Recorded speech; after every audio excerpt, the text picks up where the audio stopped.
Welcome to Money, Manifestation, and Business, the podcast that shows you how to use your energy, intention, and consciousness to reprogram your money mindset, unleash a new level of possibility, and create a life and business that lights you up. I'm your host, Jamie Berman, and I invite you to join me each week for a dose of inspiration, coaching, and teachings to help you rewrite your money story, create abundance on your terms, and grow your business in a way that's fully aligned for you. This is going to be so much fun. Let's dive in. Welcome back, friend. Today, we're going to talk about the things that block us from manifesting. And in fact, I'm going to dive into the 6 different things that tend to block our manifestations from coming to life. And if you know me, or if you've been in my program or worked with me in any way, shape, or form, you know that I believe that abundance is our natural state of being. Abundance and wholeness is who we are. It is who we are at our core.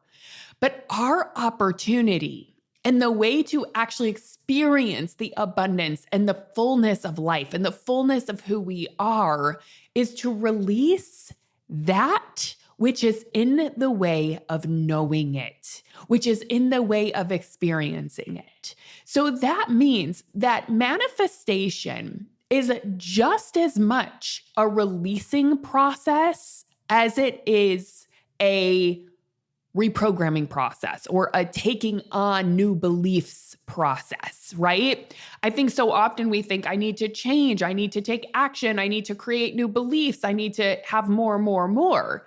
But really, oftentimes in order to manifest what you desire, it's actually about letting go of some of the patterns and habits that are getting in the way of you just being in your fullness and you knowing that abundance is your natural state.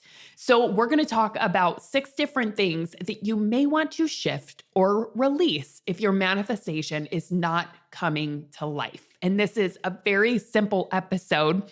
So you're going to be able to identify what that might be for you. And my encouragement is to really practice releasing those things. And I'm going to give you suggestions on how to do it. So let's dive into what are the 6 different manifestation blockers. Number 1, a lack of clarity or a lack of direction. That is huge. You hear so often, I just want money. I want to be rich. Why don't I have this in my account? Why am I not debt free yet? Why have I been struggling for so long? And yet, so often, the problem is we haven't really decided what it is we want. We haven't been specific with it. We haven't claimed it. We haven't said, this is the exact number I want to see in my account. This is the number that I want to see on my credit card bills. This is exactly what I want it to look like. This is what I want it to feel like. This is how I want to think about it. This is who I want to become. That kind of clarity is going to help you get there. But if it's just really vague, right? Jack Canfield says, vague goals create vague results. Clear goals create clear results, right? Specific goals create specific results. So getting more clear on the direction that you're going is going to help you manifest so much better and easier. You don't want to be vague about it. You don't want it to just be, oh, I don't want to be in debt anymore. I just want to have money. I want to feel like I have money to spend, right? I want to have overflow. What does that actually look like? Get clear. That makes all the difference because when you get clear, you actually claim that that's the direction you're going. And that is going to help so much. So a lack of clarity can really be a manifestation blocker. So my encouragement is to just get more clear, get more specific. And like I said, get specific in how do I want to feel? How do I want to think? Who am I becoming? What is it exactly that I want to create? What is it that I want to see? Create a visual around it. Create a vision board. Write it down. Make a specific list. It is going to be such a game changer, right? If you think about it, people who make a bucket list for their life, it is much more likely that they're going to do those things that they want to do in their lifetime if they have a bucket list written down with a little checklist and they go through it and they look at it and they have awareness of it than if they don't, right? So getting clear makes all the difference. So that is number one. Number two, this is a huge manifestation blocker. In fact, we spend an entire month inside of my program releasing this and reprogramming this, and it is worrying. Worrying is the ultimate manifestation blocker. Now, let me tell you why that is. What are we doing when we're worrying? We are visualizing worst case scenario. We are literally creating a mental picture in our mind and a thought pattern in our mind that we are repeating over and over and over of what could go wrong. What's the worst that could happen? I hope this doesn't happen. It's a loop of complete fear over and over and over. And I want you to think of worry as restating a mantra of what you don't want over and over and over and over in your mind and creating that mental picture for yourself. It is literally manifestation, but you are manifesting what it is you don't want. And here is the beautiful thing about worry. It's a habit. It is a habit. It is a mental habit that can absolutely be shifted, just like any other habit.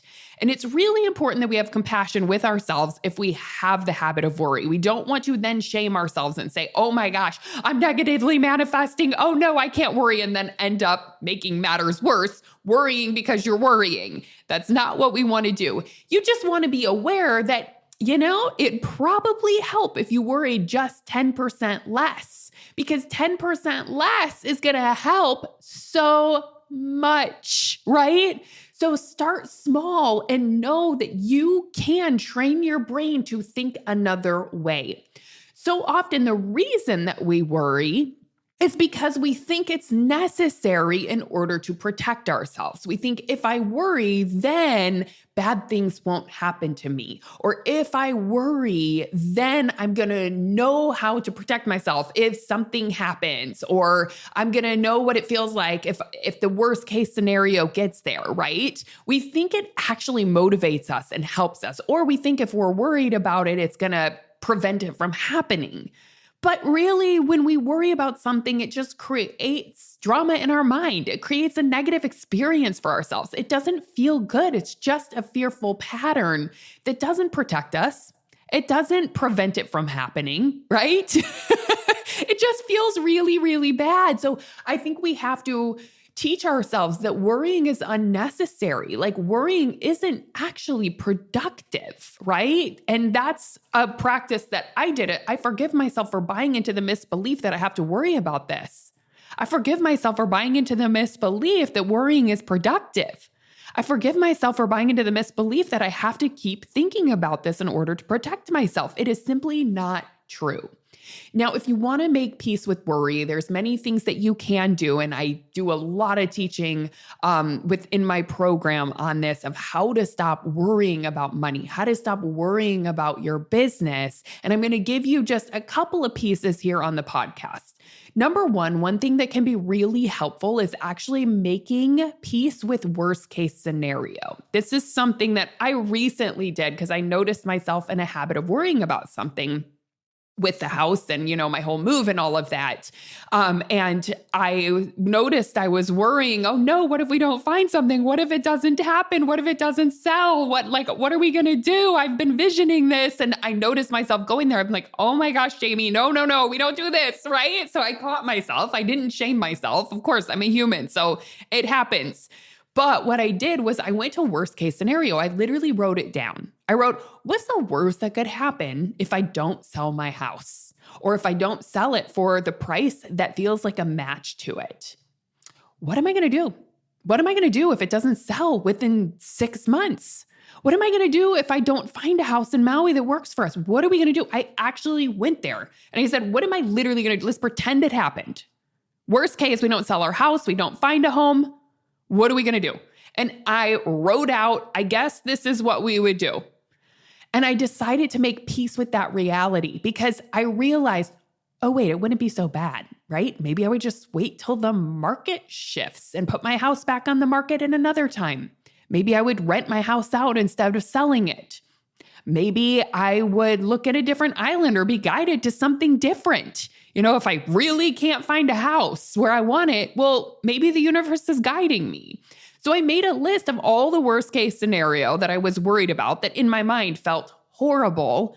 And I realized, okay, is this wanted? No, of course I want my specific vision, but I can make peace with that reality. It's not so bad. And what I realized is once I went there, I'm like, I don't have to keep worrying about this because if worst case scenario happens, I will figure it out, right? And then from that place, this comes to the next step, which is go to best case scenario. Remind your brain that there's also a best case scenario, that the way that we are looking at our future, the future is unknown, right? And so if we go to worst case, we're just imagining it anyways, right? But we can also imagine best case, and you have to sometimes bring your brain there. So that's what I ended up doing. I said, well, what if everything worked out even better than I could have ever imagined? What does that ideal scenario look like? And I literally wrote it out. What if everything works out better than I imagined? What if this is the best thing that ever happened? What if this time was super necessary that it took to sell the house, find a new house? What if it all comes together at the same time and it's even better than I could have ever dreamed of? And I literally wrote this out. Here's best case scenario. What if within a month we're moved, right? What if everything goes really gracefully from here? And all of a sudden, I realized there is just as much of a chance, if not more, not even if not, there's more of a chance of the best case scenario happening than there is the worst. So I just made peace with both of those realities so that my brain could take a break from worrying about it and thinking about it. I just decided to make peace with it. Now, the other thing, if you have a habit of worrying, basically, it just means you are not in the present moment. You are in the future. You are in an unknown future that you are making up, which is so important to recognize. Worry is made up, right? We are literally imagining something that is false. It is made up. It is just a potential, and there's a million other potentials.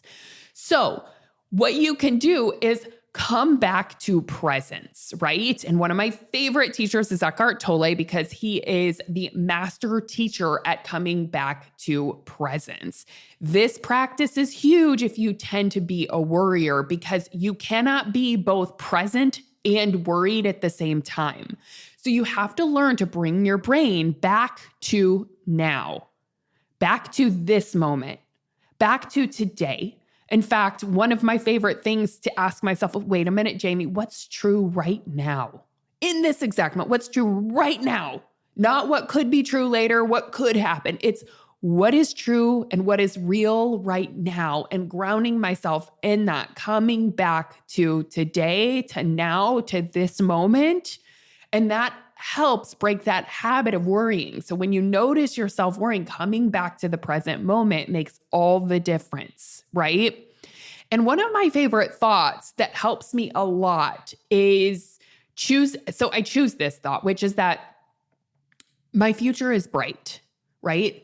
When we're worrying, we're kind of thinking about a negative future. So I like to remind myself, wait, Jamie, but my future is bright. I know that. My future is bright. Even though maybe I'm in a lot of uncertainty right now, even though I might be nervous right now, even though I might be emotional right now, or I might not see all the possibilities, what I know is that my future is bright and things are unfolding on my behalf in a way that I can't see right now. So practice this thought if you tend to worry. My future is bright. In fact, that can be a really good mantra for you, something you can put on your phone, have that pop up a couple times a day. It can be so powerful. Okay, now I want to move on to the third manifestation blocker, which is overthinking. It's very similar to worrying because overthinking is also a habit. It's when we go way too far in our head, when we go super, super mental, right? Meaning like we're just in our head and we're only looking at the past to decide what's possible for our future. We think we need to figure it all out in our head and we're trying to solve it in our head. And you can tell because usually you're going to feel overwhelmed. You're going to feel tired and depleted and exhausted, and it's not going to feel like there's an answer. And overthinking is a manifestation blocker. Here is why. You are not going to manifest from your head, right? You are not going to solve this from your head. Manifestation is very much a gut instinct. You have to learn to tune into your inner knowing in whatever way you do that. You have to go internal and get quiet, and you have to listen, and you have to feel for the answer. You have to feel for just the next step. And once that is revealed, then you can get your brain on board and say, okay, how am I going to implement the next step, right? But it really is a body-centered, intuitive knowing, really going inside first, process and practice, especially if you are creating something that you've never created before. You're not going to be able to solve it from your brain because your brain can only solve problems that it knows that you've solved in the past, right? So if you tend to be an overthinker, I am going to encourage you to practice going inward more, which means doing things like meditating and slowing down and sitting down and going inside, which could be journaling, right? Asking yourself powerful questions. Ask ChatGPT, hey, give me some really good journal prompts. I want to start going inward. I want to ask myself and my intuition powerful questions around this manifestation. Sometimes I literally do that with ChatGPT. I'm like, give me some prompts. I want to go inward. I'm too much in my head. Help me get out of it. What questions can I ask myself? What can I reflect on? And that's going to help you go inside, right? Also, with overthinking, oftentimes it's just you're doing too much. You need to get out in nature. You need to slow down. You need to take your lunch outside in the sunshine or in the nature and take a moment to just breathe and slow down. That will make all the difference. And you have to remind yourself, if I want to manifest an epic life, it's not going to come from my head. It is going to be an inward process. Let's slow down. Let's listen. Let's tune in. That's where the magic happens. All right. The fourth manifestation blocker is trying too hard. It's trying to force something to happen. That is why I am an anti-hustle coach. I am not about the hustle. And I'm not saying you don't take a lot of action. I'm not saying you don't move. I'm not saying you don't move from inspiration and do a lot of things. I'm saying you don't hustle and that you are not trying to force it into existence through your actions and do all the things and leave no stone unturned and just go, go, go, trying to force it into existence because, my friend, you will be exhausted. You will burn yourself out. It's not going to work. Your business will only grow to a certain extent before you are burnt. It doesn't work. So stop trying so hard. And in some ways, this can be such good news, especially if you have been trying to force something into existence. That is not how you manifest. It is going to block you from manifesting. So sometimes it really is about putting your hands up in the air and saying, I surrender. I surrender. Show me the way. I can't do this all alone. This is a co-creative process. This isn't just a me grinding my way into it, right? So sometimes you have to stop trying so hard. And what is wild is, yes, that can feel very scary. It can take a lot of courage to slow down and stop trying to force it or make it happen. And usually in the beginning of when you stop trying so hard, it does feel uncomfortable. That slowing down feels like I'm not doing anything. What the heck? But that's typically when, if you give it enough space, things start to align for you. That's where some magic can start happening. So I want you to ask yourself, where can I release the reins a little bit? Where am I trying too hard? And where can I lean into a little more surrender? And I did a whole podcast episode on this, on the power of surrendering, right? And the difference between consciously manifesting and surrendering and balancing that out. So you can listen to that episode if you are in that space of like, you're just trying to force things into existence. I think you'll like that episode. It's a few back. Okay. The next manifestation blocker that I want to touch on is a biggie. This is a huge one. And this is oftentimes the one that I'm coaching on the most in order to help people release it, which is attachment. Attachment is when you are convinced you absolutely need this manifestation. You need this thing in order to feel a certain way.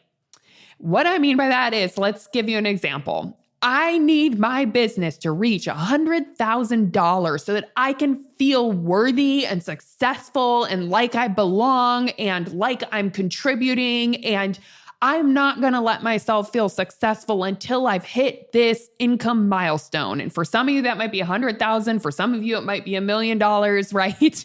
But I see this a lot in business where people are really attached to their goals and they're literally hustling their way to the goal because they're so attached, thinking, I need this thing. I have to have this thing. Otherwise, I'm not going to be okay.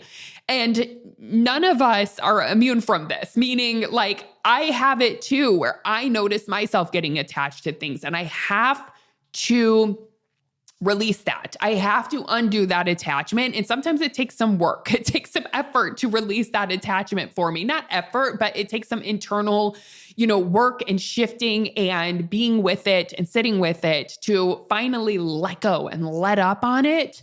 And typically when you do that, that's when things start flowing with so much more ease. And I've seen this so often where people felt like, I have to have this thing. I got to make it happen. And they were using force and control and trying to make it happen. And the minute they let go and said, you know what? Never mind. I don't need it. I don't need it, or I'm going to be okay without it, or what would my life look like without it? And they make peace of, I don't have to have that thing. Or they do the work where they can develop the emotions that they want in advance, meaning they decide, I can see that I'm successful now before I even have this thing, right? And I'm going to start embodying that now. So they stop needing it so much. They say, I still want it. I'm still going to go for it, but I don't need it. And that is when things start to flow. So releasing attachment makes all the difference. And it can be the thing that is clogging up your manifestation, is if you are too attached to it. How do you know you're attached to it? It just feels tight. It feels forceful. It feels like something you absolutely need. It feels hard. It's not something that is flowing for you. All right. And this is something you can absolutely get coaching on. It makes a huge difference. Okay, last one is, and again, I'm saying, the attachment's so important, but all of these are equally important. This one's huge. The last manifestation blocker is your limiting beliefs, right? Holding on to your limiting beliefs. And I put unconscious limiting beliefs because oftentimes we're not aware of them. And that is where getting coached or going to therapy or doing internal work or starting to meditate can help to reveal the beliefs that have been in the way of you manifesting it. Because sometimes we have competing intentions. Sometimes we think, I'll give you an example. I want to make a lot of money and I want to contribute to my family and I want a successful, impactful business. But then the other competing limiting belief is, but it's wrong to want money and I shouldn't want money and I don't want to make offers and I feel guilty if I'm charging money, right? There's competing intentions there. That's going to block your manifestation from happening. So it is so important to start becoming aware of what are those beliefs that are competing for you, that are limiting you, that are blocking you from allowing that into your life with more grace and ease. And sometimes when we just shift one belief, so much opens up for us. And I love this work around money because this is what I do day in and day out with my clients. And I see the effects of looking at your money beliefs, being willing to change them and shift them and releasing your limiting beliefs, my goodness, so much abundance is on the other side of that.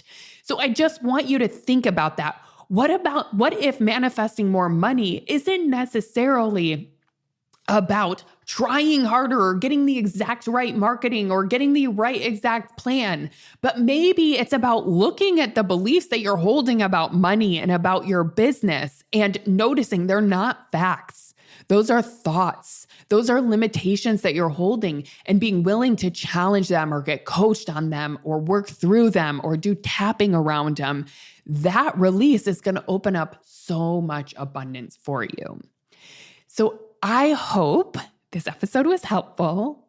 Sometimes I think it's helpful to know we don't have to necessarily do more. Sometimes it's just about releasing a habit that's unhelpful, and that can open up the world to us. So I'm very excited for you. And I would love to hear if there's anything that resonated for you on this episode. So if you want to leave a podcast review, that would mean the world to me. Or you can come and let me know over on Instagram at JamieBerman_. I love connecting with you guys. And I hope you have a beautiful week. And I will see you next week. Hey, thanks for listening. I hope this episode is something that you'll be able to add to your manifestation toolbox to come back to when you need a little extra motivation. If you like what you've heard today and want to take it deeper, you've got to come check out my signature coaching program, the Money Manifestation Movement. It's the place where you'll not only learn manifestation, but you'll begin to live it alongside me and an amazing community of like-minded entrepreneurs doing this work together. Head on over to jamieberman.com to learn more.